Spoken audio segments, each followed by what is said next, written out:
Selamünaleyküm. Ya bu Rüfətlə bu Murad yalandan orada burada demeyeyim, vaxtın gözlüyü, başın əzəci, həm ağzın dıracı, boş danışmırlar. Nə axmaq adamsınız, nə tupoy adamsınız. Haqq mənəm, necə mənim başıma əzsiz, səhvsiz də, söz verməm sizə. Çıxın söhbət eləyək də. Çatmır mesaj, bax, ya, mən sizlə görüşə də hazıram. Hara deyirsiniz görüşə, söhbət deyirsiniz, söhbət eləyək. Qaçan sizsiz, mən də öyrəm.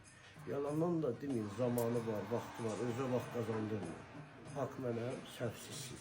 Rəhbərlik eləmişsiniz, rəhbər kimi də cəzalanacaqsınız. Bildiniz? Bir də Rüfət, demək mən bilmirəm, Murad yiyib, Rəşad yiyib. O yiyib, yaxşı, altıma məndən görüşüb çörək yiyibsən, çay içmirsən, söz vermirsən. Onlar idi, verdiyin sözlər var idi. Bax, belə olar yiyib, hə?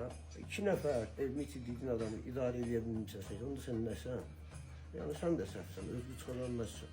Pulu doğdur, neyiniysə tabanı sənə yazıram. Çünki olan başlıcı sənsən. Murad səhv edibsə o sənin problemindir, mənim problemimdir. Mən sənlə iki söhbət eləmişəm, Murad nə eləməmişəm. Onlara cavab verəsən. Bir cahillığın olsun. Görüşürəm səninlə, necə görüşək, danışam, niyə danışmısan? Deyə bilməzsən, əcəb elədik, elədik, ya mənə qardaş deyib, otur məndən çörək yeməzdi. Pul verirdim, qaça-qaça yanırdım qabağım, qaçıb gəlməmişsən, hə? Ya bir sübut edeyim. Gələ bilərsən, sən mənə nəyə sübut edə bilərsən?